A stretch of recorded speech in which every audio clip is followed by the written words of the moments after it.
Good morning, everybody. Welcome to Morning Night Live with your host, me. You know me. A little bit different background today. I'm just changing things up here and there. And I'm not in the greatest of moods. We got some stuff going on the around the neighborhood, let's just say, that isn't pleasing me. Plus, you're going to be hearing some pounding in the background. Hopefully, that's not too intense and it won't affect too many things. I am completely and utterly frustrated watching all this crap going on in Portland, and I got to laugh about it, but I can't do a lot about it. But that's what we're going to talk about today because it's the number one topic in the country right now, behind a lot of other things that are being hidden, and just the sheer, what's a good word for it? Nuttery. I'm going to try to not swear today because if I start swearing, I may not stop swearing. So, you know the topic, and play the intro.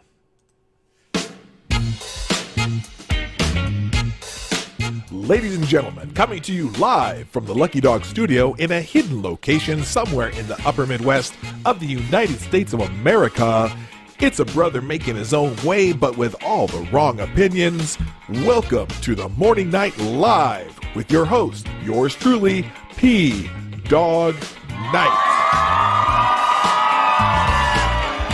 And stop the music. Welcome, everybody, to the Morning Night Live. I'm your host, Marty, a.k.a. PAWG Night, as I'm known on the internet. Sometimes I'm known as Lawyer Dog, PAWG Night. I don't know. I think those are my main nicknames, but I'm not a lawyer. I just play one on the internet. Welcome to the Morning Night Live. Again, it is Monday, the 27th of July, 2020. This is the 381st episode of the Morning Night Live. And also, I got to thank you guys because thanks to a lot of you, I just topped 800 subscribers. I'm pretty excited about that. Still a couple hundred to go before I can use regular YouTube super chats and do live streaming using mobile. But hey, that's a great. I'll tell you what.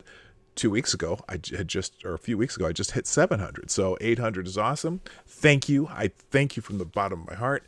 And I hope we keep growing kind of organically. I haven't really, the funny thing is I've never sent any of this to any of my friends or family or anything like that. None of them watch it because I want to grow it organically. I don't want to just, I don't know.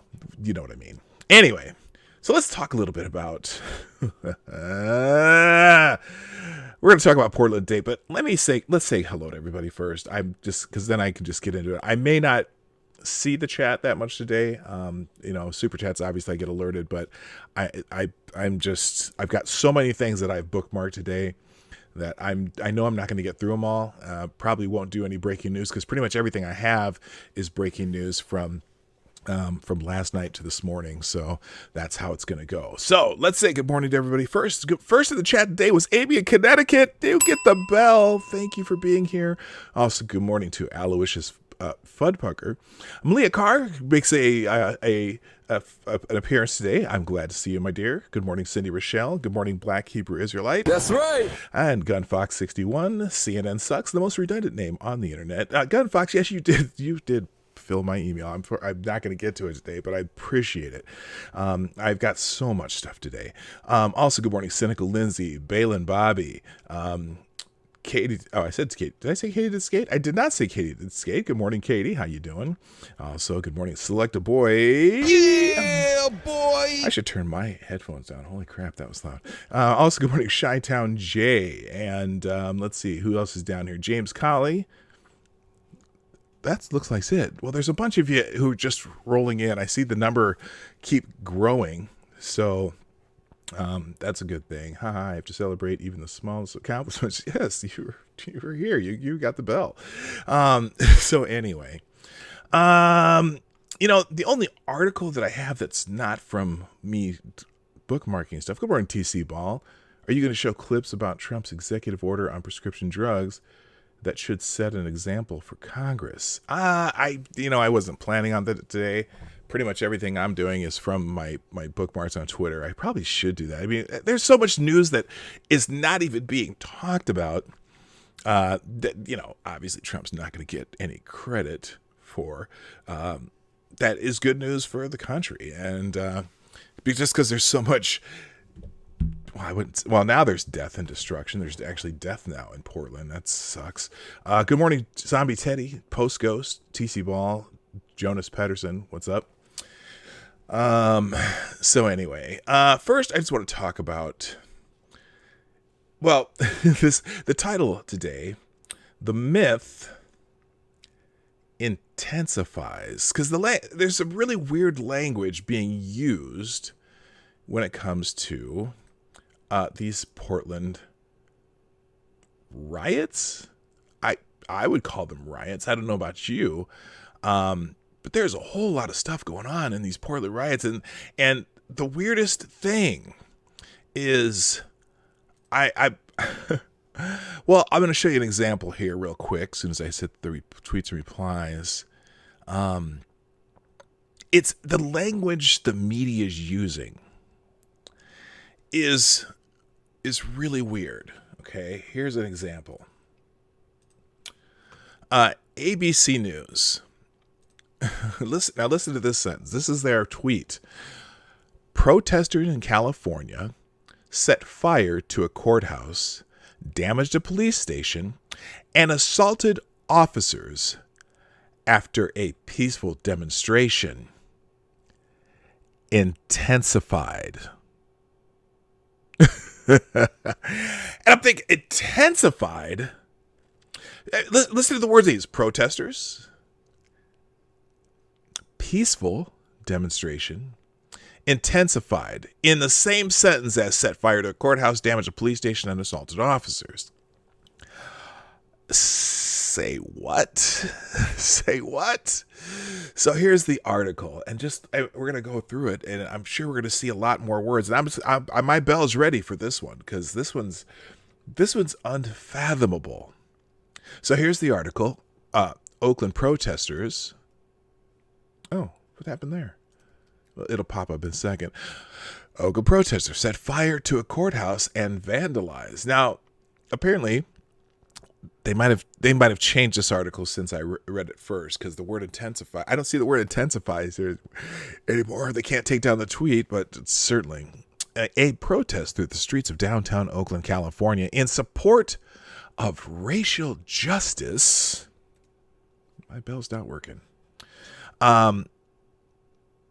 Turned violent when, quote, agitators, end quote, among the demonstrators set fire to a courthouse, vandalized a police station, and shot fireworks at officers. Now, if I am here to protest peacefully, do you think that we would rein in our agitators, letting them know that they're not helping in any way, shape, or form whatsoever? Do you think? Why is none of my sound effects are working? Well, whatever. But anyway, let's see. Okay, they still, and I hate when they put this little lead sentence up here, and then they put the same thing down here. Good morning to, someone just showed up that I didn't see. Oh, Jack Gunsky, what's up, man? Haven't seen you in a while.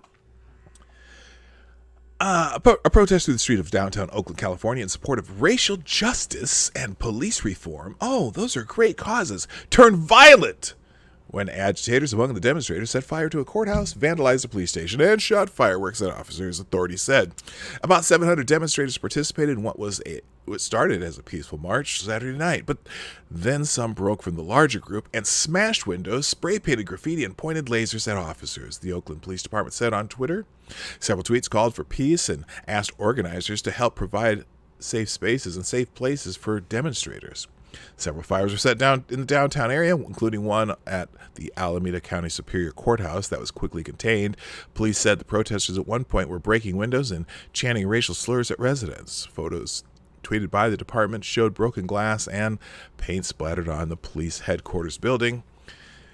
And then video posted by the police showed a man kicking down barricades in front of the building after an unlawful assembly was declared by police around 11:30 p.m., and officers asked the crowd to disperse. Police said they made several arrests, but did not provide details. There was no immediate reports of injuries to protesters or officers. Okay, but they're still just doing the same shit that they're doing in Portland. But again, the language, though, is what kills me. especially in that tweet, that's just shameful. After a peaceful demonstration intensified. Well, intensified just took a completely bad turn. And you know what?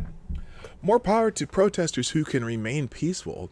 But by not reining in your assholes, you're just all assholes as far as I'm concerned. But, it is what it is. Anyway, in other words, riot, so some people are Sticks X and Hammer 666. Protesters, people's demonstration intensified. So rioters rioted and committed various felonies. I mean, we need a cryptographic sheet to decode your right-think propaganda at this point. That's true. In other words, rioters set fire to the courthouse. Yes, that's exactly it. And some don't know. These people, this person says these people don't even know what they're protesting. They're fighting an imaginary ghost to make themselves feel noble. I think in general, they know what they're protesting, but I don't think they know why they're still protesting. What's the accomplishments of 60 days of protests in Portland? What do you think you're going to accomplish? Do you think that that's going to motivate people to see your side of things after when you start breaking shit and setting fire to buildings and stuff like that? Good morning, Enziker, by the way. Dead Kaiser, how you doing? I don't get it. I understand that if there was a daily injustice, I would get it. But again, I think that you're protesting.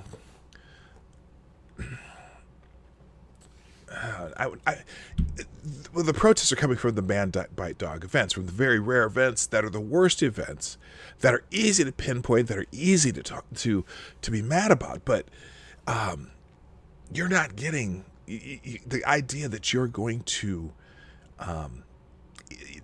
so-called defund, which mean, I don't think they mean it. Well, some even say abolish.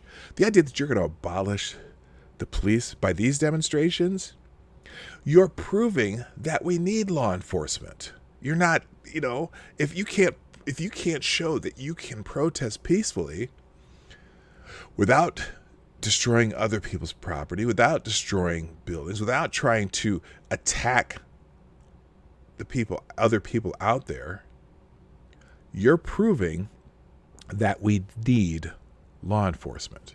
That's the bottom line.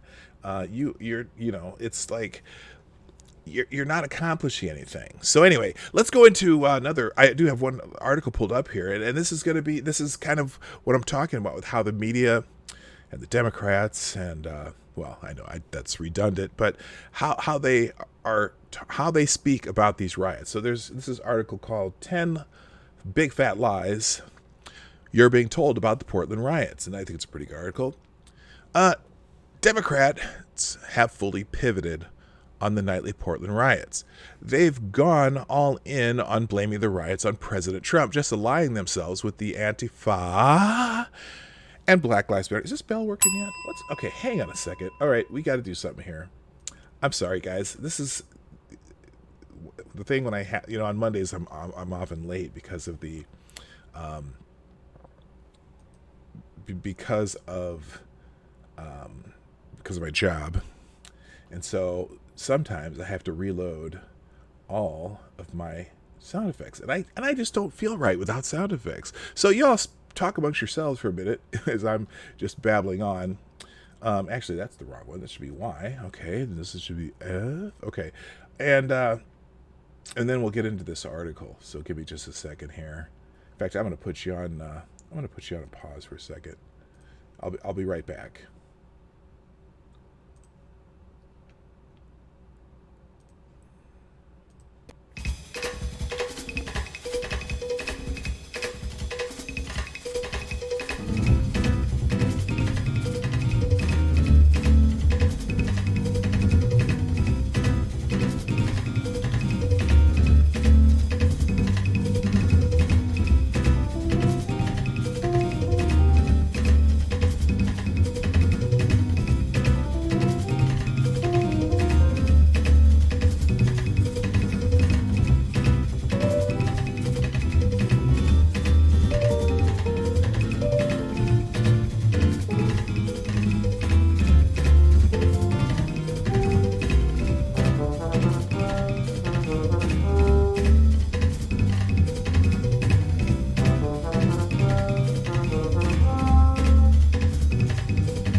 All right, gang, thanks for your patience.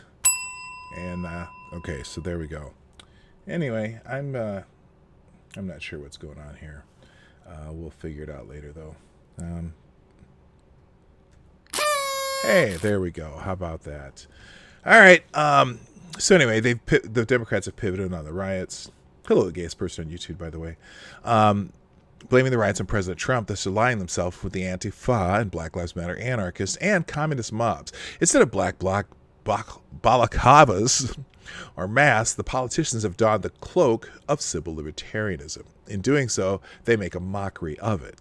Democrats, so far as I can find, have never denounced the violent mobs, though New York Governor Andrew Cuomo once wagged a finger at George Floyd rioters while simultaneously explaining that it wasn't really their fault because income inequality led to violence. Indeed, the only remonstrance issued was over people burning down black-owned businesses, their own house, as he put it, because burning your own stuff never makes sense. As denunciations go, it was a rambling nothing burger. Atlanta's mayor voiced a similar disgust with arsonists and looters. In fact, mayors, governors, and prosecutors have fallen all over themselves to support the violent mobs in Seattle, New York, St. Louis, Washington, D.C., and of course, Portland, often conflating the mostly peaceful protesters upset with the killing of George Floyd. Hey, anyone remember him?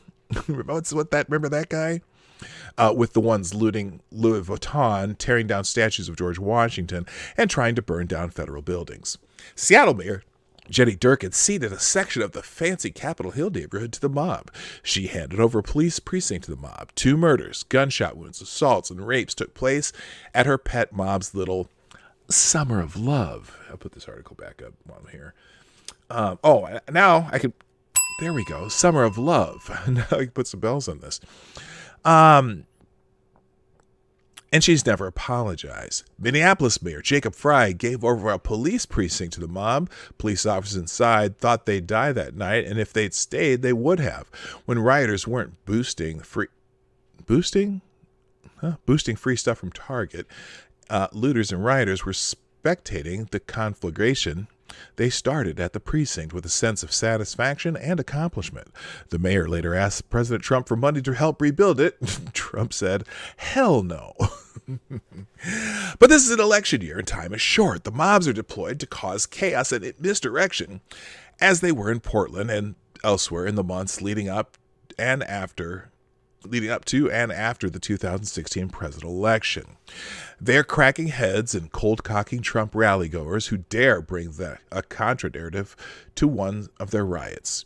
Far from denouncing the violent and destructive nightly arsons and assaults, Democrats embraced the riots to denounce President Trump. The point of the mobs of concerned citizens who have been impelled and catapulted from their spot at the tattoo parlor to join the mob in the streets because how dare Trump send police to defend a federal building that the left is obsessed with bringing down. It's a real-time exercise in psyops. It's gaslighting writ large. But they believe you're dumb enough to believe it. Instead, follow along on these 10 big little lies, or big lies, the left wants you to believe about the Portland riots and learn something. Lie number 1. Shall we go into this? Are we ready? Are we ready, gang? Lie number 1. The riots are committed by mostly peaceful protesters. Everyone knows that riots are disgraceful dumpster fire of venom and vinegar with green lasers and IEDs thrown at cops to give them that special something. Those of us covering the Portland professional protester scene for years have seen most of this behavior before. So here's the fire. This is one of the fires that were started. There we go. You can see that. Gee, that's the fire of peace, by the way. Okay, so there's the fire of peace, and then the fire of peace intensifies. Oh, there's that word again, intensifies. So these guys are adding to the fire. Oh, I thought it was just an accidental fire, but no, they're inside the fence, setting fires around the building. I wonder why the federal agents keep coming out. I just don't know. Anyway, we don't need to see all that. You get the point. Portland Mayor Ted Wheeler allowed the riots to go on in a section of downtown for 6 weeks before the Trump administration came in to protect its own buildings and roll up the bad guys attacking them. Acting Deputy Secretary of the Department of Homeland Security, Ken Cuccinelli, says bringing weapons, gas masks, and shields are preparations for violence. Peaceful protester? I don't think so. Yeah, these are the people, because the peaceful protesters, if they're peaceful, why are they wearing helmets, carrying weapons, bringing things to set on fire? Here's a shield and a couple of gas masks from a rioter arrested in Portland. Not a sign with a slogan that someone expressing their First Amendment rights might carry, but preparations for violence. Peaceful protester? I don't think so. Why the fuck you lying? Why you always lying? Oh my God. That was way too much of it. All right. So anyway, there's a problem with that one. Hold on a second. Let's see. That's hang on. Okay. I need the shorter version. Hang on a second here. All right. Anyway.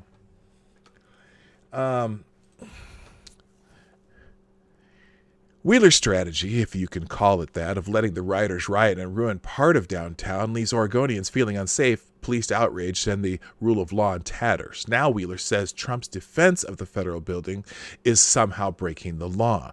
The entire leftist monoculture has coalesced around this absurd assertion. The other part of this, and the thing about that, so these riots have been going on for 60 weeks. Or 60 days, 60 weeks. 60 days. 60 days.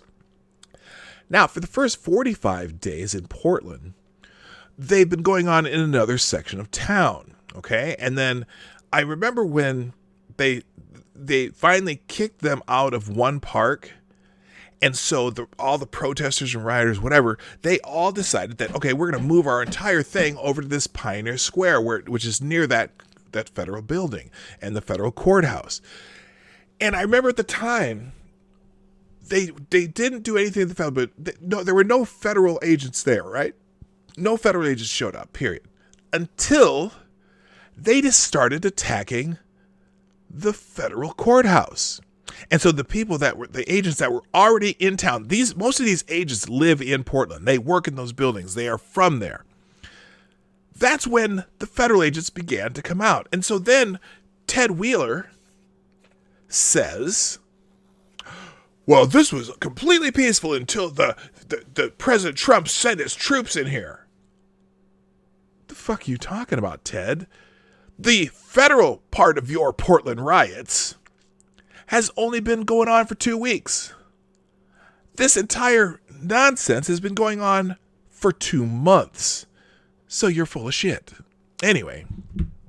So certain is Wheeler that rioters should be viewed as misunderstood arsonists and predators that the mayor and police commissioner, because he's both, took an armed 5-person plainclothes police detail with him on his listening session, really a photo op, to show everyone how safe it was during a Portland Antifa and Black Lives Matter riot. Over the weekend, there were multiple shootings and stabbings at these mostly peaceful protests, mostly peaceful and protesting, and a double bell for that one. Or as the news media likes to dub them, rowdy rioters. Over the weekend, I already said that. Wheeler may be a lot of things, but heroic isn't one. He took a team of men with guns to protect him from the rowdy rioters. All right, moving on. Lie number 2. Tear-gassed mayor says it was a total surprise. On his listening session at the riots last Wednesday night, Mayor Ted Wheeler stood at the fence line protecting the federal courthouse, which he's now trying to remove because it's in the way of a bike lane. That is so Portland. Oh my gosh, that's hilarious. Side note, there's only one group of people more beloved than Antifa in Portland, and that's bicyclists. As he stood there staring intently at the IED PAWG scorched and graffitied building, there was an unprovoked gassing of the protesters. Wheeler was overcome by the fumes, his COVID-19 mask not being enough to keep out the smell. He later pronounced that the feds had no provocation for gassing the crowd, that he had seen nothing which could possibly, remotely, ever cause cops to shoot tear gas canisters. As protest watcher Andy No pointed out, the building had been set on fire and rioters were throwing explosives. So here's Ted Wheeler. I'm not gonna lie, it stings. It's hard to breathe. Look at the background here. And look at the background behind Ted Wheeler. You can see those fires back there burning. 100% honesty, I saw nothing that provoked this response. Oh, nothing whatsoever. I'm not afraid, but I am pissed off. Oh, What are you pissed about? This is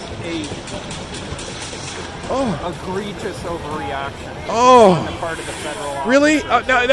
Nothing that I saw. Here's something interesting about that. Reaction. Here's something really interesting about that. Let me escape this here. Also, I got a super chat from Gunfox. Thank you, sir. Hang on a second here.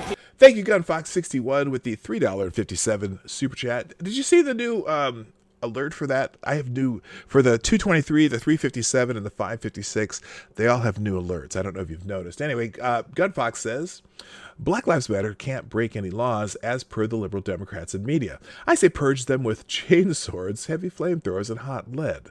Give them the boot of freedom and smash their faces without mercy. In Minecraft, of course. Yes, only in Minecraft, guys. That's not...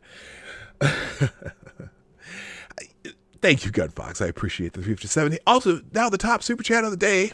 Thank you, Gunfox61. Awesome. Also, good morning to... who did I just see pop in? Good morning to Chicago Mike. What's up? And Duck Dog. What's up? All cyclists are bastards. Yes, ACAB. All cyclists are bastards. Yeah. Anyway, so, now, line number 3. This is a good one. Moms bravely leave children's sides to attend riots. You've seen the moms, right? After Democrats issued the new talking points that federal cops were Trump's secret police, women, some of them known Antifa members, took off their black balaclavas to refashion themselves into moms.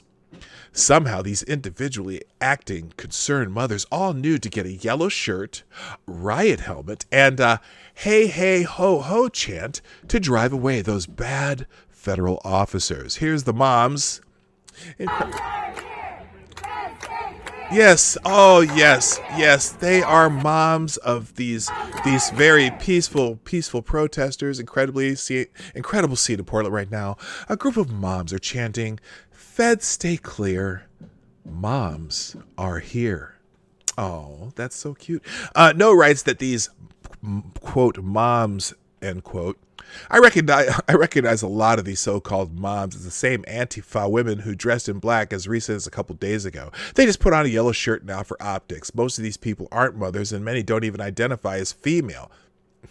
If you hadn't figured it out yet, Portland's version of Pallywood, these are merely actors playing a role. Yes, some of them. In fact, it's funny because I saw an interview of one of them. I didn't save it, but one of them, they're supposed to be this mom, and she's like, "Well, I don't have any kids, but I identify as a mom." Okay, good.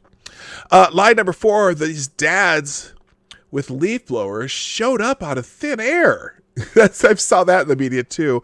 Then the dads showed up at the riots, of course, to get dads to show up with leaf blowers, which you'll come to learn are dead useful at a riot.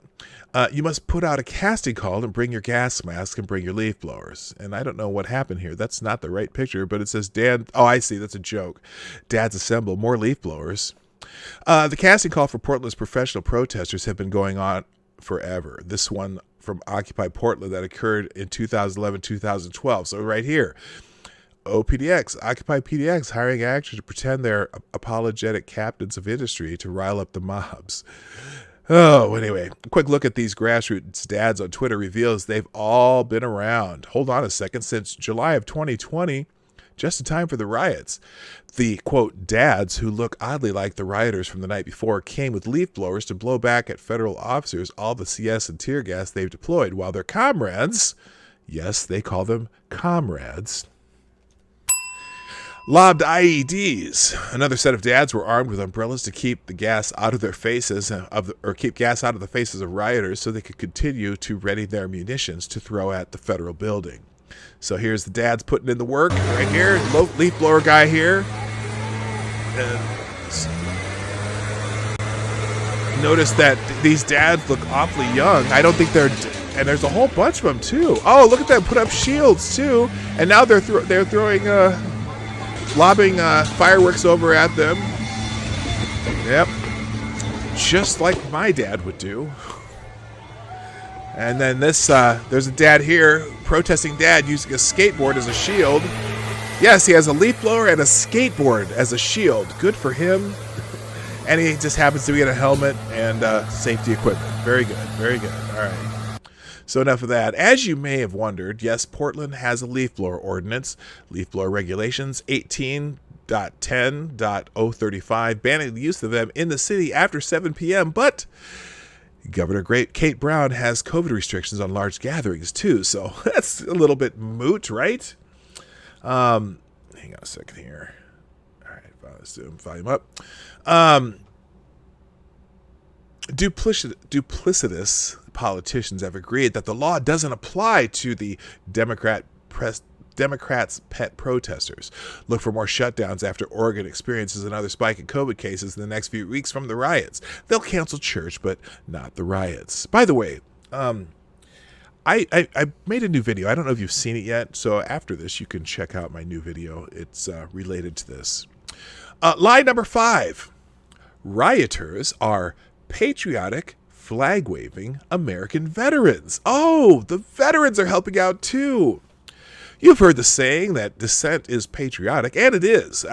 Yes, protest and dissent, yeah, it is patriotic. But riots, however, are not protected speech. They necessarily conflict with other people's rights to be left the hell alone and in peace to go about their lives. People watching Portland's Antifa/Black Lives Matter riots have been appalled by the violence, lawbreaking, and head-cracking. The stated goal of both Antifa and Black Lives Matter is the destruction of the country of which the flag is a symbol. But now, the same people who spit on, poop on, stomp on, beat up people with, and set fire to American flags are recasting themselves as patriots. That's why all of a sudden you've seen rioters holding flags. The flag waving is propaganda move for the cameras. They are discussing on Reddit and other places new ways to change. Here, we'll turn this down a little bit. Anyway, you get the point here. The flag waving is propaganda move for the cameras. They are discussing on Reddit and other places new ways to change public perception on the riots. This is a group that beats people carrying flags, burns U.S. flags, chants for the abolishment of the United States. In fact, these are people who want to burn down America because so many people know they want to burn down the country's institutions. The left has formulated another subgroup culled from central casting just for these riots. You thought the Great White Way was closed for COVID? Welcome to Portland. It is a white protesters cast for the newly announced production of The Wall of Vets, a collection of protesters who now call themselves military veterans. Some of them may be military vets. The idea is to show that rioting to bring down the country and serving to protect this country are totally the same thing. Totally. Team Joe member John Cooper, the draft Joe Biden for President 2016 finance chair and former chair of the Democratic coalition, points to the Veterans Street Theater as a moving event. China is asshole. Whoops, supposed to be a bell. A moving event in a cheap attempt to whitewash Antifas and BLM's anti-Americanism. So there it is. John Cooper, Wall of Vets joins Black Lives Matter protest in Portland. Oh, how precious. Yes, that definitely gets an X. If you see a media outlet or Politico selling this Broadway production pap, they've been had, and you need to rethink your news sources. Thank you, Gunfox61. $2. I would have, thank you for the $2 super chat, sir. I would have just opened up with an MG42 or M60 E3s. Also, you missed one. Oh, did I? In Minecraft, by the way. Did I miss one? Let's see here. Wait. Oh, yes, I did. Sorry about that, Gunfox. Thank you for the initial... Hang on a second here. I got to fix my screen here. Thank you for the early super chat that I missed here for $3.99. All protesters are now labeled insurrection. Purge the heretics without mercy or quarter. Well, not all the protesters. Now, if you watch the protests that go on during the day, because every once in a while I go on those, there's live feeds of all these things. The protests that go on during the day, at least in Portland, not all the cities, but in Portland, genuinely are peaceful. They march and they go and they stand around and they, dance and do other shit. But every night in Portland, every single night for the last 60 days, and I've been watching this for weeks, because there's live feeds that stream on different channels, and now I go to the Easy On channel because they does 5 or 6 feeds at the same time from the perspective of the protesters. Every night, it's the same thing. Peaceful protest during the day, peaceful protest into the early evening, and then around 8, 9, 10 o'clock, they start messing with the fence around the federal building. Then around 11 o'clock, they start throwing shit into the federal building or starting fires. The feds come out, stand there, do a little gas, they back up. Then the feds go back inside. They come back and they throw more shit in there and set more fires. And then, after that going on over and over and over, rinse and repeat, until about 3 in the morning, and then the protesters, kind of get tired, and the Portland police come and say, okay, it's time to go home, and everyone goes home, and then they come back, and Ralph and Sam come back and clock in the next morning and do it all over again. So anyway, good morning, MC. Hammer time. Good morning. Line number 6, Portland Antifa says, hey, it ain't us doing these riots. Oh, hello. Thank you, Chicago Mike. With the 556. The 556. With the young lady shooting her rifle. Chicago Mike says, Patriots for what country? Good question. I'm going to guess either China or Venezuela. Good morning, Bubba Hotep. Thank you again, Chicago Mike, for the 556 super chat. That's a fun one. I forgot what, what, I'm going to hit, let me just replay Gunfox's first one, probably because it didn't play. Oh, okay, that's the one I missed with the Barkley. And then he did the 357, which is this one. Maybe it'll show up. Play. It'll take a second. Okay, that was a different one. Oh, what happened there? That's weird. Okay. Oh, there she is. Yeah, she's shooting a pistol because she's shooting a 357, and then we got the other one. Okay, all right, I got them all now. All right, Antifa says it ain't us doing these riots. Oh yeah, they're trying to blame the violence on the Proud Boys. Oh, I must have hit that twice. Anyway, all right. Stop playing. All right. Of all the whoppers, Portland's Antifa is stating explicitly that they have nothing to do with the riots in their own city, and in fact, it must be the right wing doing this. I see this on Twitter constantly. Oh, there must be right-wing infiltrators. It's the Proud Boys. It's the Klan. It's the Boogaloo Boys. Yeah, they've found, I think, one in all of the cities across the country that's that. But anyway, here's their statement. We've said this before, but to reiterate, we are not organizing, leading, or otherwise behind the local protest. We are fully supportive, but defer to the leadership of the black organizers who have dedicated themselves to fighting for black liberation and against state violence. Now, that's a great statement because, being against state violence, I too am against state violence. I'm against a lot of things that the state does that maybe they shouldn't be doing. But as I said in this video, I was reading a thread from somebody else. These people are not. They're not fighting against fascism. They're not fighting against state violence. They're not fighting against state violence. They're fighting for authoritarianism. They want the state to crush you. They want to be able to tell you what to think. They want to tell you. They want to be able to define what's right and wrong, what's racist, what's sexist, what you're allowed to say. That's what they are fighting for. They are fighting for authoritarianism. And that's kind of the whole left's whole thing right now. They want to be able to and they want corporations to be able to tell you what you can and cannot say. They want corporations to silence you. They want corporations to deny you rights to participate in normal American life. Thank you, ex-Bubba Hotep,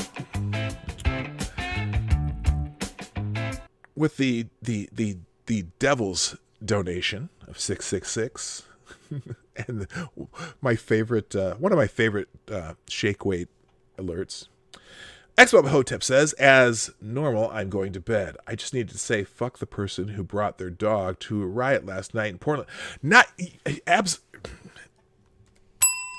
Yeah, and also, there was a people who brought a 6-month-old infant to that last night. There was pictures of them in the crowd, and you're just like, what the hell? What the hell?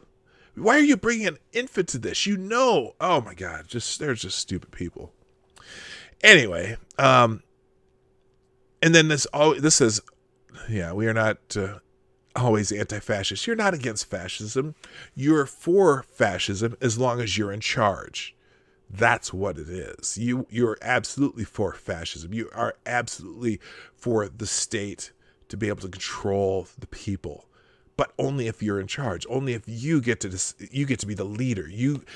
It's Animal Farm, okay? When the pigs take over, guess what? They're just as awful. Anyway, Antifa welcomes new rioters coming to town like a host city for a convention. You could argue that this is the Democratic Party's in-person convention, as my Facebook friend Kathleen Warman wrote in response to a contest of sorts. I'm having to come up with clever names for the riots and rioters. The Oregon woman pronounced them Demtifa. Another friend dubs the riots as Comic-Con. True that. Rose City Antifa writes in a tweet, since we see a lot of new folks coming out to the local protest, welcome.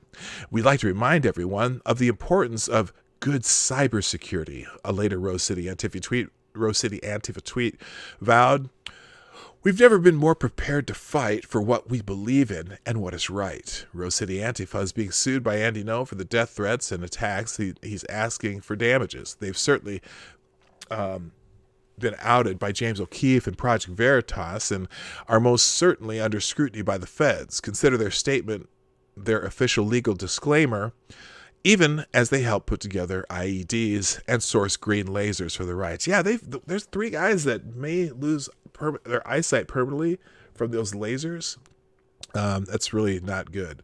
If they're not outright organizing, it is with their Lisa Fithian-like trainers around the country. They're in it. Lie number 7, riot groups are not organized. The media and leftists, but I repeat myself, often point to the fact that federal charging documents against rioters do not include the word Antifa. They say it's proof the group doesn't exist as an organization. As my points about the riotous wall of insert moms, dads, vets groups should point out, there is organization. On cue, the protests to support Portland from Trump's, quote, secret police are popping up in cities across America. Just a miracle that they all of a sudden, in fact, They had a special day to do this last Saturday. That's why you saw all the extra riots in several cities around the country. Lights, camera, action. Quick, get down to the Justice Center for more mayhem.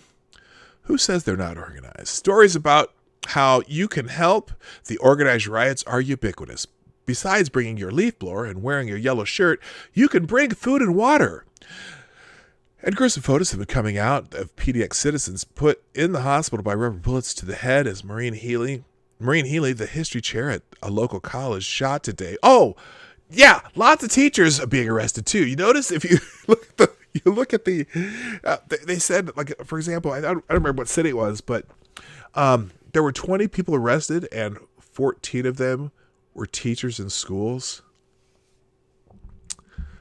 And, you know, they don't really arrest you until you do something to be arrested for. They don't just randomly arrest people, right? Regardless what they say. So this Peter Garnett said, so what can we do? Here's a master post from early June, which I just discovered today and which still seems to roughly apply, but check before donating to anything that the org in question still wants donation. Okay, so 47 specific answers to what can I do to help. Oh, no, they're not organized. They don't have, there's no particular resource you can go to tell what should I, how can I help? What can I do? What can I bring to help? Whatever. Antifa even has its own food cart in downtown Portland. Now that the Antifa hard cider hangout cider riot is out of business, you can help the organized riot. You can help out the organized, quote, riot ribs. Yeah, there's a food cart to make food for hungry rioters. Oh, and they'd like your money to buy a mobile food truck called the Riot Kitchen in a Seattle expansion. Gee, I'm sensing a theme here. Here it is. There's riot ribs. Hey, Twitter family, let's try and get Riot Kitchen 206 their food truck. They're so close. They've been helping us a ton. Donate to their GoFundMe. Their GoFundMe for their own food truck for rioting. That's not organized at all. Line number 8, the city isn't under siege. Local and national press argued that only downtown Portlanders are inconvenienced by the riots, as if that's somehow okay, and that the riots don't affect everyone else. Here's Tuck Woodstock, who says, I just want to emphasize for the zillionth time that these protests happen in a very tiny part of Portland. I park several blocks away and often find myself walking by people getting off work or going on a date. I'm wearing chest plates and I feel like an absolute alien. Here's another one from a local Oregonian newspaper whose reporters should know better that said the rest of downtown is just fine until it's not. Feds right, of course, now look at what time of day this is too. This is in the middle of the day. Feds, right-wing media paint Portland as a city under siege. A tour of the town shows otherwise. Oh, nice, peaceful picture of Portland. I don't even know if this is during the protest or not. This could have been a stock photo from 7 months ago. What do they know? Well, maybe not 7 months ago. That'd be winter in Portland. Portlanders know that mobs historically migrate from downtown to the northwest, southeast, northeast, and north sections of town. They know they're not safe from the rabble. They direct traffic, block freeways, block bridges, block ingress to the airport, barricade doors of police precincts, and set buildings on fire and burn police union halls. People who talk about violence are prosecuted. Really? And those who commit acts of violence are not. Oh, I see what you're saying.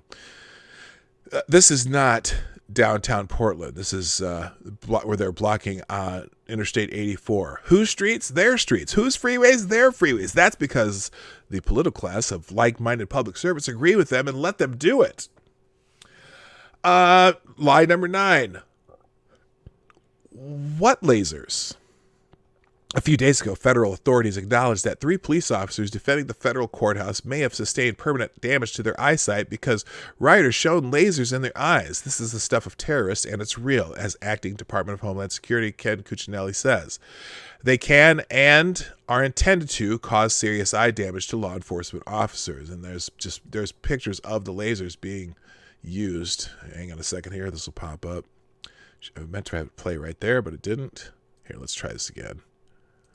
Let's see if it'll play just from here. Nope, it won't let me do it. Anyway, forget it. I don't need to show you. You'll see it enough. This was widely scoffed at, but here's a video of the dads. Remember the leaf blower guys? The leaf blower dads At the riot, providing cover for the laser operators. Protest dad clears the air, walks off, says, "I need water." Here it is. So he's blowing the smoke away.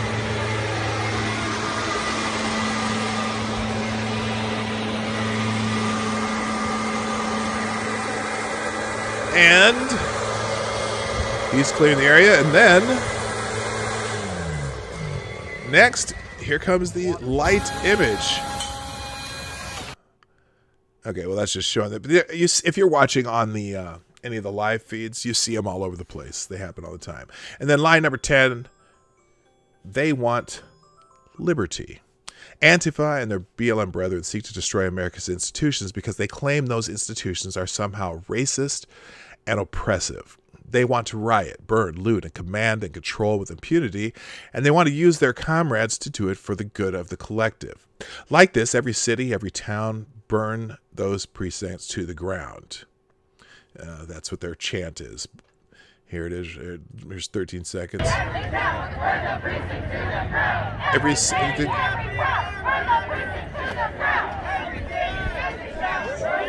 Yeah. Getting ready, man. So every city, every town, burn the precincts to the ground. Huh. That's productive. Black Lives Matter was formed after Trayvon Martin was killed by a neighborhood watch guy who fought back with a gun. BLM demanded that the institutional racism they allegedly occurred at the local Ferguson cop shop was why Michael Brown, he of the phony hands up, don't shoot big lie, was killed. 3 investigations, including one by Obama Attorney General Eric Holder, showed that wasn't true at all. But BLM has soldiered on, recasting the group as being in support of black lives when it's only blacks killed in connection with law enforcement action they care about. As Stacey Lennox reported, BLM has intentionally adopted a more decentralized Antifa model, muted their own well-known founders, and are now much more a political organization, as you know from where their donations go. Act Blue, which basically almost all of their donations have gone to, let's see, white establishment Democrat politicians. The group and Antifa are connected at the hip. They both want to tear down law enforcement and defund police because of high-profile cop killings that brings in big money from Democrats. Online fundraising tool Act Blue. The only freedom they want is freedom from the laws that make a civil society work. That means they can't take over the streets that other people use or commit violent acts against others and tear down, burn, and loot other people's property. Democrats like this democratic strategist cheer them on. So this guy, he's excited about this. If you're looking for a way to help Portland and aren't in the area, please check out this and spread the word. Apparently this is the Act Blue. Donate to Portland through Act Blue. Oh, I wonder where that money goes. Oh, straight into the pockets of Democratic politicians. They claim to practice empathy, but they are not about black people whose lives have been snuffed out by abortion, black on black crime, or during riots. This guy, Bernie Trammell, is a black Trump supporter, was murdered the other day. They believe there's no normal, no family, and this is liberation. If you don't agree, you don't matter and will be canceled by any means necessary. See lies number 1 and lies number 8. After their enemies are vanquished and they get a few more socialists and communists like AOC in place, they'll be in charge. That's why these riots are taking place right before the November election. It's about power. The power of the collective against the rights of the individual, which is the fundamental precept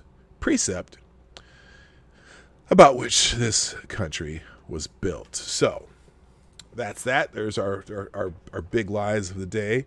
So let's do this. Real quick, I'll just do a quick shill, even though I'm kind of late. The Morning Night Live is brought to you by you, the viewers of the Morning Night Live. Thank you for those of you who have already doing super chats. Those links are in the chat and also in the description down below, or you can just go to pawgnight.live right there.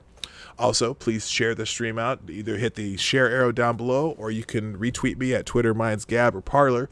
And if you're on any of those platforms, you can follow me there and retweet, repost, republish, or echo. They all have a different way of calling it. I just say they're all retweets.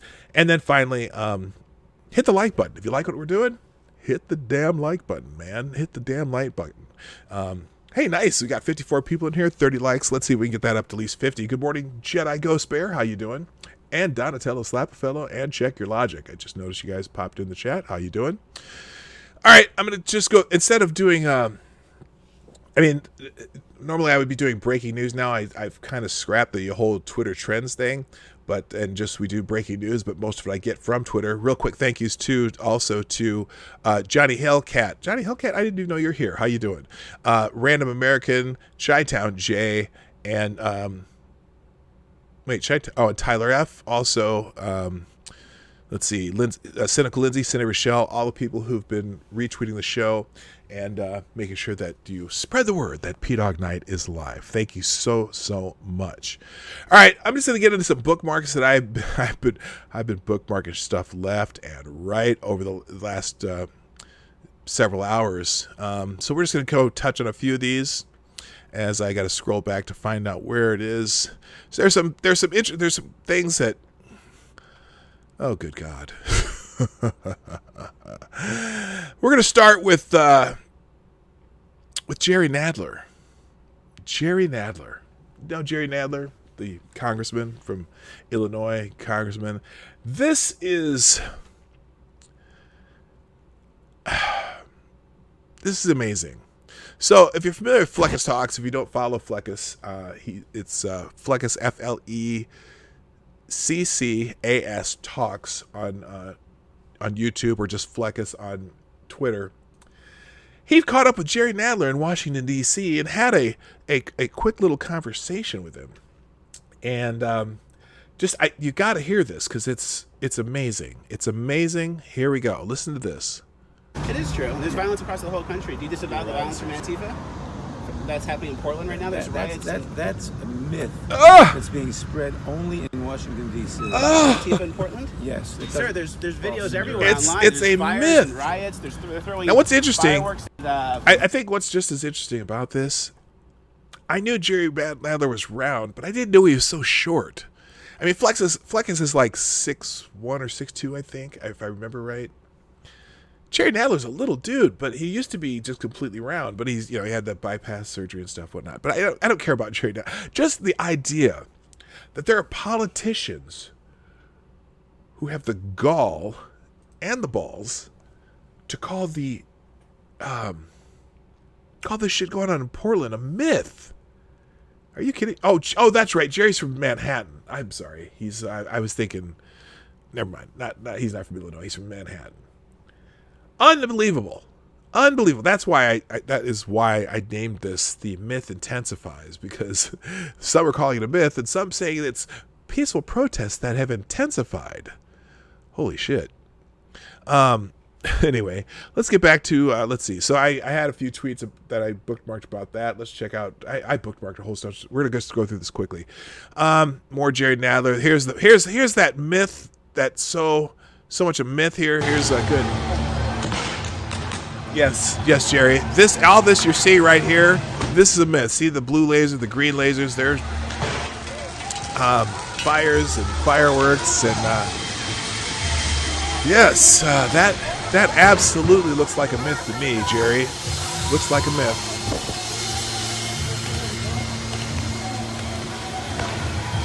All right. So anyway, that's the myth. Let's see. Moving on. So Lara Trump tweeted also, if doctors and the media prevented the use of what has undoubtedly been shown as a successful treatment for COVID simply because Donald Trump suggested it, they should be held responsible for thousands of American deaths. So apparently there's an article in Newsweek magazine, which normally I don't give the time of day because it's turned into a TDS exclusive rag.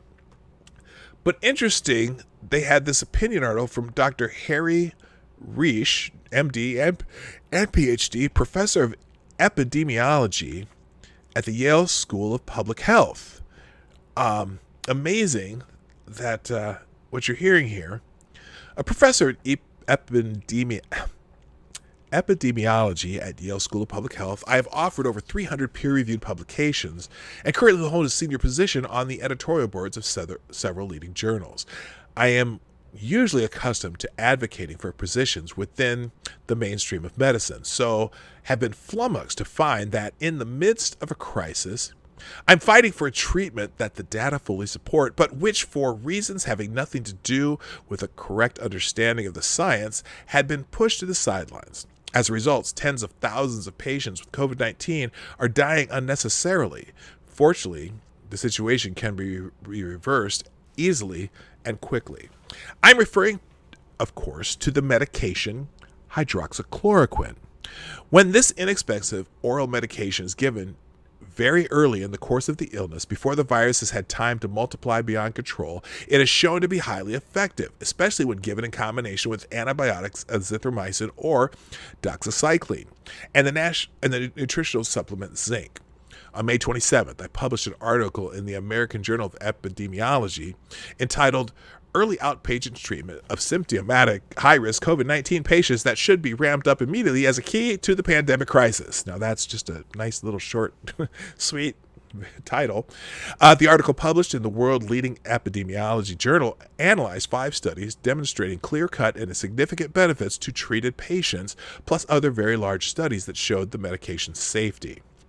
Physicians who have been using these medications in the face of widespread skepticism have been truly heroic. They have been done what the science shows is best for their patients, often at great personal risk. I myself know 2 doctors who have saved the lives of hundreds of patients with these medications, but are now fighting state medical boards to save their licenses and reputations. The case against them are completely without scientific merit. Since the publication of my May 27th article, 7 more studies have demonstrated similar benefit. In a lengthy follow-up letter, also published by AGE, I discuss these 7 studies and renew my call for the immediate early use of hydroxychloroquine in high-risk patients. These 7 studies include an additional 400 high-risk patients treated by Dr. Vladimir Zelenko with 0 deaths, 4 studies totaling almost 500 high-risk patients treated in nursing homes and clinics across the U.S. with no deaths, a controlled trial of more than 700 high-risk patients in Brazil with significantly reduced risk of hospitalization and 2 deaths among 334 patients treated with hydroxychloroquine, and another study of 398 matched patients in France, also with significantly reduced hospitalization risk. Since my letter was published, even more doctors have reported to me their completely successful use. The original article in the AGE is available free online, and so on and so on. So here's the thing. There have been studies all over the world. Then there have been studies that showed what they say, no significant, it doesn't do anything. Of course, they've been in patients who have been severely sick already, or patients who are super high risk that have already developed, into the worst stages of hydroxychloroquine. No, those don't work. But the studies that say it works are the ones who catch people early. But because Donald Trump said it, the media says, fuck it, we're not going to listen to anything Trump says. And it's a travesty. It is a complete and utter travesty. All right, moving on. This guy, Ryder, claims he was shot for peacefully protesting. When asked what he was doing, his response was, banging on the fence, yelling all cops are bastards. He failed to mention that he was also an arsonist who built an illegal fire on the federal property. So here's this guy. Listen to him whine.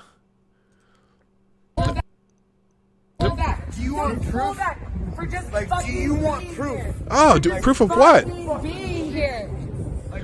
Oh, for just being there. Yes. Yes, I was the protester of peace.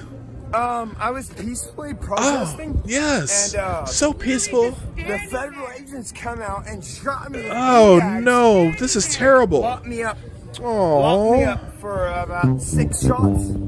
Shot me 6 times. Oh, so sad. So sad. Peacefully protesting.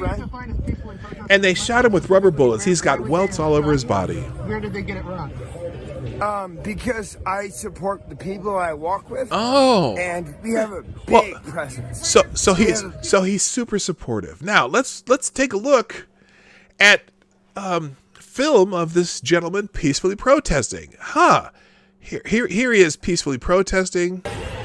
We'll give you a full screen of this one. Ah, this is that same young gentleman peacefully protesting. He's on the other side of the fence. Okay, just gonna go up and have a nice cup of coffee with one of the agents there. He's gonna have a cup of. Oh, wait a minute, what is that? Oh, well, there's a little fire, but he's trying to blow it out with his. He's trying to blow the fire out with his whatever that is there. Oh wait, is he trying to blow it out or is he trying to make it bigger? I can't really tell. Huh. But you know what? It's just oh wait a minute, he's putting a I thought that cone was to keep you away from the fire, but he's putting the cone in the fire. Oh my goodness, what is going on here? Oh, yes, very, very peaceful, doing nothing at all. He is a good boy. He is absolutely just out there trying to. You know what I think what's happening? Here's my opinion. Here's what I think he's doing. I think that he's actually. I think he works for the, what do they call it? The riot barbecue, the barbecue that they're having over there. I think he's building a smoker. He's building a smoker and just getting the fire just right so that they can smoke some ribs. Yeah, I think that's what he's doing. Just completely and utterly peaceful. And God bless him for being so peaceful. All right. Anyway, all right, moving on. Let's see what else we got. It's the fire of peace. Sports Illustrated has their curviest model ever talks about life-changing swimsuit shoot. Their curviest model ever. Curviest. Now, as a person of size, I haven't quite figured out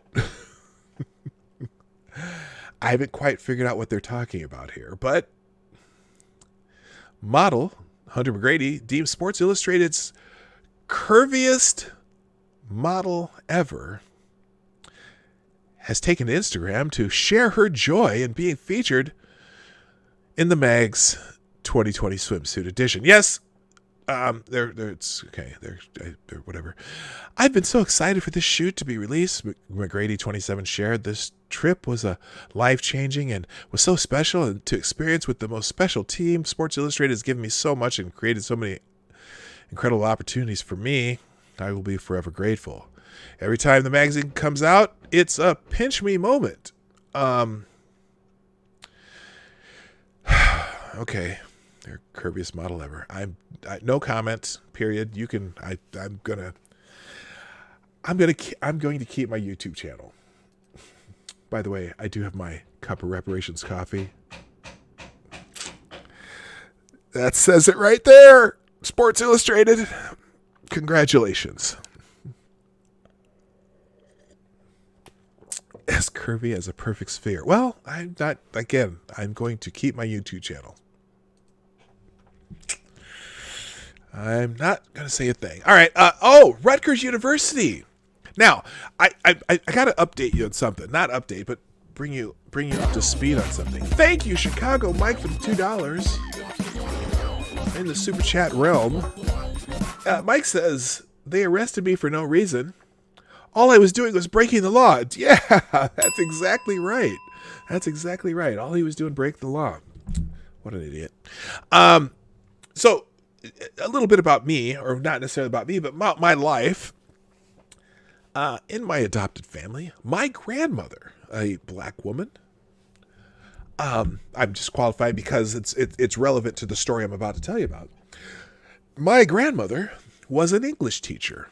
And one of the reasons that I have such a masterful use of the language is because she was kind of mean too. I mean, although I loved my grandma, she was great. I loved her so much.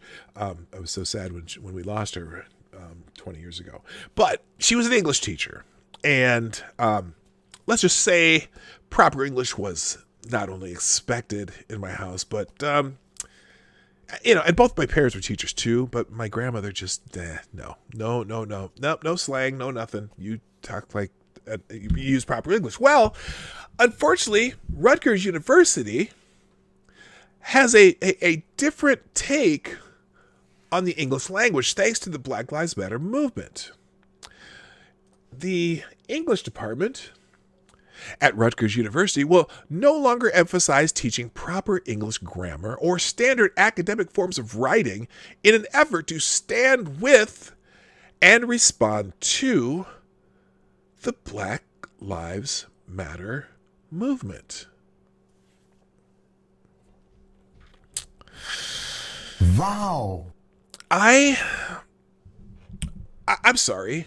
So Rutgers basically declares grammar racist? Is that the deal? You know what's racist? Rutgers University. What's racist is when you assume that Black and Hispanic people can't learn English. That's what's racist. English department pledges to incorporate critical grammar.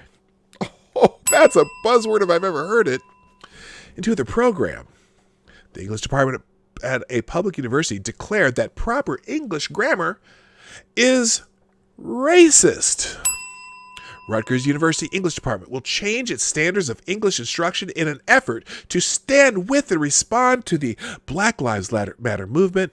In an email written by Department Chairwoman Rebecca Walkowitz, the graduate writing program will emphasize social justice and critical grammar.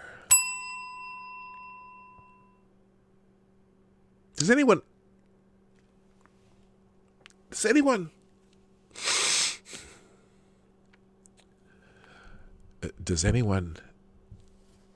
have any idea what the fuck she's talking about? Walkwood said the department would respond to recent events with workshops on social justice and writing, increasing focus on graduate student life and incorporating critical grammar in our pedagogy. The critical grammar approach challenges the standard academic form of the English language in favor of a more inclusive writing experience. The curriculum puts an emphasis on the variability of the English language instead of accuracy.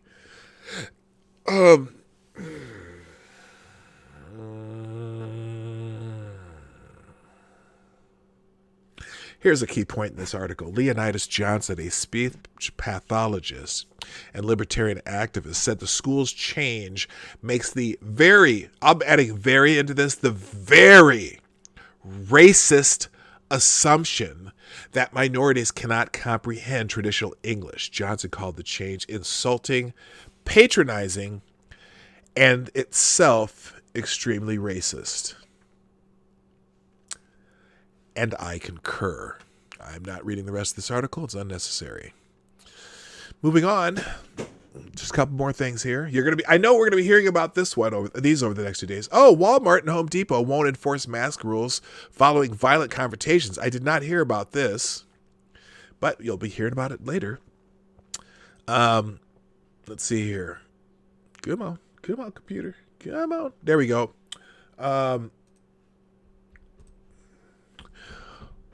Nearly every day, there's another story about a fight breaking out over the wearing of masks.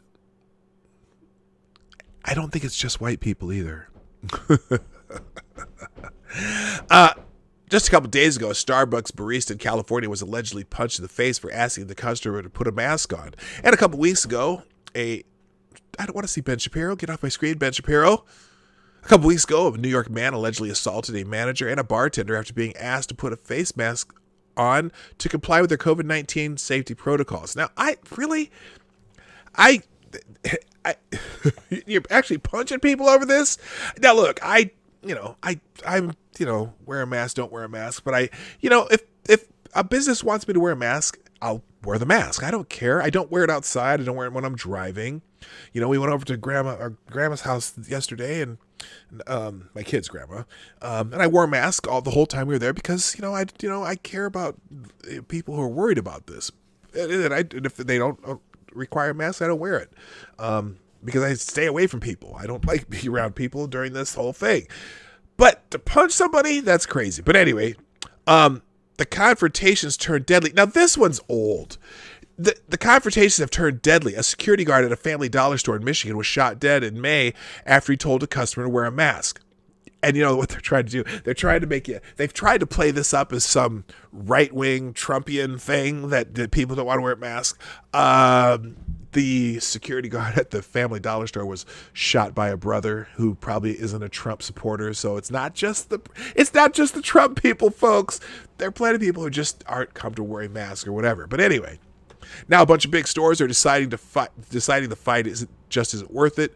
Walmart, Home Depot, Lowe's, CVS, and Walgreens, along with other nationwide retailers, say they'll serve customers even if they violate mask mandates, according to CNN. And I saw that yesterday when I was at Home Depot. They had a mask requirement. I was wearing my mask. I'm walking around. I saw 8 different people that weren't wearing masks in the store. But, whatever. So anyway, I don't know if that's good or bad. Some states have the requirement rather than companies, but some of these companies said that they were going to try and enforce this nationwide. And good. If the state doesn't require it, I think people need to make that choice. Moving on. So I saw this article and I thought there's a problem with this tweet. And I think ABC News is making a very bad mistake with this tweet. The tweet states, the growing political divide across the U.S. has inspired a record number of LGBTQ candidates to run for public office, according to a new report. Now, I'm going to go away from this, and in the chat, I want you to tell me what the mistake ABC News made in this. I'm going to read it one more time, and you tell me what the mistake here is. And they had an article, but I'm not going to read the article. The growing political divide across the U.S. has inspired a record number of LGBTQ candidates to run for public office, according to a new report. Now, I'll give you a second while I move on to the next one, then I'll come back to it, and we'll find out if you got the right answer to my question, at least if you've learned how I think. This one's great. I'm again, politically I don't agree with John Lewis, but John Lewis is absolutely a important figure in American history as far as his involvement with the civil rights movement, right? This is very cool. To cheers and applause, the casket of longtime congressman and civil rights leader Representative John Lewis is carried across the Edmund Pettus Bridge on a horse-drawn caisson in Selma, Alabama. This is very cool. This is the bridge where in the Selma March back in the 60s, John Lewis was beaten by police officers and injured greatly. He went on to become a congressman, has been there for a long time. And even though I don't agree with his politics, but I do think he's a legend as far as American history. And this is a beautiful gesture by the state of Alabama, closing the bridge and having his body and casket taken across the bridge there. He's going to be, they're going to have him lay in state at both Alabama and in Washington, D.C., and also Maryland. I think he's not Maryland, excuse me. Where's he from? John Lewis, Georgia. I'm sorry. Georgia, Alabama, and the nation's capital. Rest in peace, John Lewis. There you go. All right, now let's go back to my question here. Let's see what we got here. We got kill it, holy fire, LGBT candidates. No, the devil eating Beetlejuice up. No, good God, she's fugly. No, that's not it. I have a bachelor's, which is basically worthless. 2020. Okay, no, that's not it. Is it in Shiniga? I don't know what that means. Okay, all right. So, definition of LGBTQ plus includes disabled. Nope, that's not it. All right, here's my answer, okay? That tweet about LGBTQ candidates. Why would they put a picture of Lori Lightfoot up here, okay? She is part of the LGBTQ committee, but she is a heaping pile of failure. And I don't think anyone, if you're trying to get LGBTQ candidates elected, this is not how you do it, by putting her picture on the cover. All right. So anyway, moving on. Life comes at you fast. Oh, this is funny. You'll like this one. So Donald Trump, tweets a lot, and he tweeted, Seattle mayor says about the anarchists take over her city, it's a summer of love. These liberal Dems don't have a clue. The terrorists burn and pillage our cities, and they think it is just wonderful. Even the death must end the Seattle takeover now. And this gentleman named Paul Gallant or whatever, he writes, walked through it last night out of curiosity and saw no burning, pillaging, or deaths. Chill, dog. He wasn't talking to me. He was talking to the president. Well, life comes at you fast, Paul. Here's a tweet later on. Great job, assholes. He's looking at all the destruction of this Starbucks here. Unrelated, there's a fire a few blocks down from me, which had me freaked out when I saw it from the highway. Zero clue what's going on, but the cat and I are getting the fuck out. I feel like I need to buy a fire hose because it's clearly going to keep happening. Enough is enough. It looks like a block party down the street from me. Really angry right now. Yes, life comes at you fast. Paul Gallant, whatever. Moving on, 2 people arrested after gunshots ring out near a Portland protest. Someone was killed last night. I'll talk about that another time, but probably tomorrow. Also, Cecilia had one job, so this is great. This is so stupid. So, the fire department of New York officials defends excluding famed 9/11 firefighter from profession because he's white. This is just dumb. This is not even good optics to talk about. So, the New York Fire Department official says it's most definitely acceptable to exclude a white firefighter from a ceremonial unit based solely on a skin color. The Post has learned. Cecilia Loving, the department's chief diversity and inclusion officer. Okay, she's the chief diversity and inclusion officer, is defending a decision to kick Lieutenant Daniel McWilliams, one of 3 firefighters in the iconic 9/11 Ground Zero flag-raising photo, off a color guard procession so it would be all black. Now, I'm not sure now, it very well could have been a reason for it, and they did it just temporarily because they wanted it at a certain event. Maybe they're trying to recruit black firefighters. But he was part of the unit. 3 of the 4 of the men on the unit were black, but they kicked him off because he was white. It's just weird to me. It's like, y'all, look, you're trying to help us.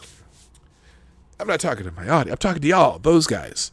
If you're trying to help us, don't do shit that make people resent us.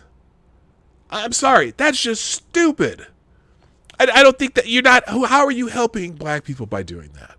You're not. Anyway, moving on. Oh, this is great. So these people blocked a bridge, and an old white couple refused to. This person thought this was a good idea to tweet. We blocked a bridge, and an old white couple refused to turn around like everybody else, so we'll keep them company. So this is them blocking a bridge. This whole blocking roads things. My whole thing on this is, get the fuck out of the road. You're not helping us. I think I tweeted about this. This Coco tweeted, they don't want people to understand their cause. They just want to intimidate people. That's exactly it. They want to control people. That's their whole thing. And then I think they did a thing down here where the guy was talking to them. Let's see. So here they are talking to the guy. Kevin coming here to tell us he's an ally to the American people and to let them go. Laughing my fucking ass off.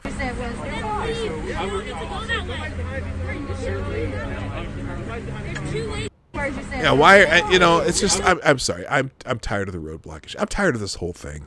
Y'all ain't doing nothing for black people. You really aren't. You're really not. Okay. All you're doing is piss people off. Hey, you know what you're doing? You are getting people to think twice about electing Joe Biden. You know that, don't you? Y'all. That's what you're doing. Further context: Portland protests were supposed to be about Black lives. Oh, this is a Washington Post article. I'm gonna have to read that one before I get into it. Protesters breach fence of federal courthouse in Portland as authorities declare a riot. Wait a minute. This is in the Hill? This is a mainstream publication. Are you kidding me? They actually noticed this shit? They noticed? Portland protesters breach. I thought these were peaceful protesters. Protesters breach fence of federal courthouse in Portland as authorities declare a riot. Protest. Oh, there it is again. Protest intensified in Portland, Oregon on Saturday as thousands of people gathered outside the federal courthouse. That has for weeks been the site of violent clashes between federal law enforcement and demonstrators. Whoa, wait a minute. Whoa. See how sneaky they are there?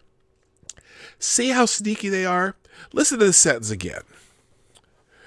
Protest intensified in Portland, Oregon on Saturday as thousands of people gathered outside a federal courthouse that has for weeks been the site of violent clashes between federal law enforcement and demonstrators. These are not violent clashes, okay?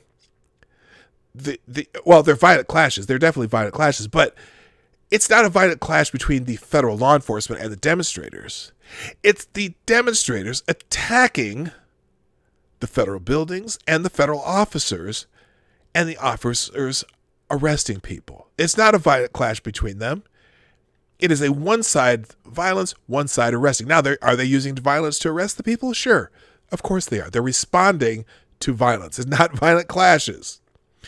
The Portland Police Department declared a riot in the city early Sunday, shortly after a group of protesters toppled a part of a fence outside the Mark O. Hatfield Courthouse. The police said the riot was declared in a response to the violent conduct of people who were creating grave risk of public alarm.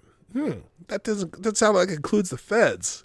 Sounds like the protesters decided to carry out that. So yes, so somebody's actually acknowledging the violent protesters. Let's see, oh God. Dr. Robin DiAngelo made a career arguing that white people like her are inescapably, intolerably privileged, and injustice that you can only remedy by buying her book, White Fragility. So that book has been selling off the charts. And she's becoming quite wealthy from this one book. And in fact, she makes sure that every time she talks, she makes, well, if you want to understand this, you've got to buy my book, White Fragility.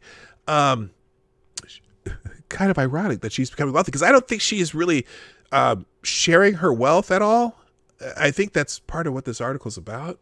I'm going to put this article in the chat because I don't have time to do it. But I'll do the beginning of it here, and then I got to get out of here. The Wages of Woke. Dr. Robin DiAngelo, the best-selling author of White Fragility, claims to believe in the accountability. DiAngelo used to list the racial justice organizations she donates to as part of her extensive accountability statement, including a monthly land rent paid to the Native American tribe that used to occupy Seattle. But when the Washington Free Beacon began contacting the organizers she listed as recipients of her largesse, DiAngelo scrubbed the site, removing their names and the dates of her giving from the public domain. A version of the page remains available through the Internet Archive after briefly being unavailable due to what the site said were technical issues.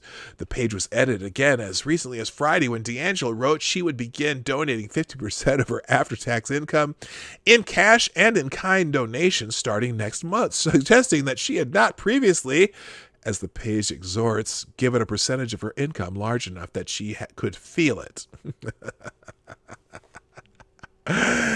Oh, yes, the signals of virtue. Oh, I've been donating to all these great causes. Oh, really? Let's check that out. Oh, let's just scrub that from the page and then try it again. There's the article in the chat. All right, I think I got a bunch more, but I think I got to go. So,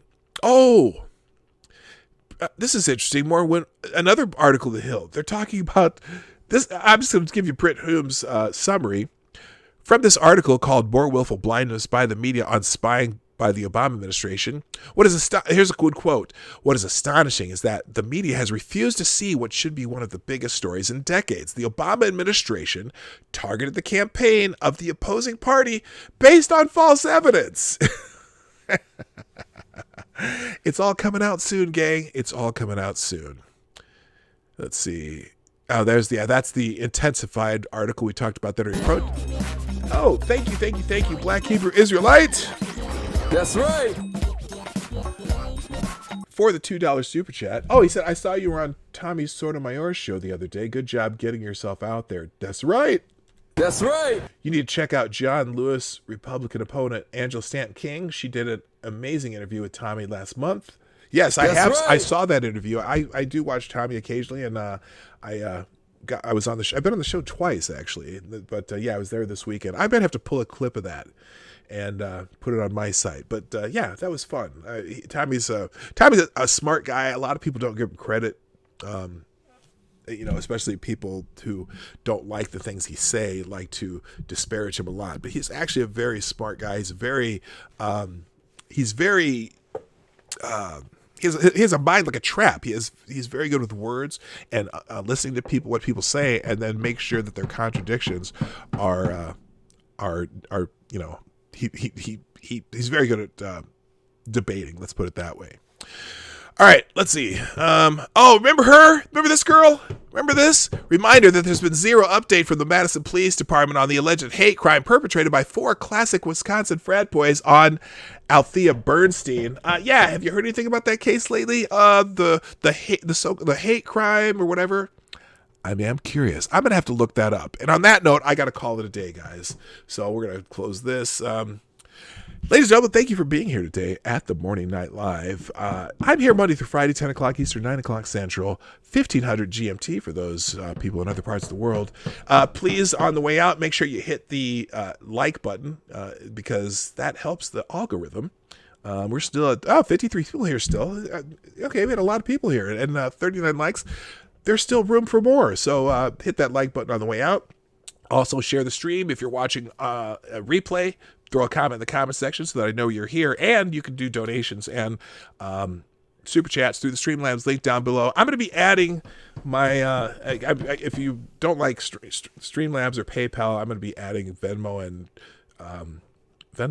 Zelle and Cash App to my place where you can donate if those are easier for you. And eventually, once I get to 1,000 subscribers, we'll be able to do that through YouTube too. So anyway, all right, ladies and gentlemen, I gotta go, but I'm so glad that you were here today. Thanks for being here. Everyone who participated in the chat, all the people with the super chats, you make it work for more permanently, and the chat, you make it fun.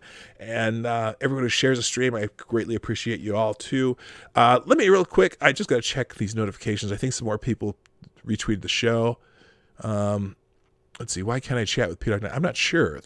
Okay. All right. Let's see. Okay. These are just. Oh, this is a little cute cat picture. It says, why can't I chat with P-Dog Knight? Oh!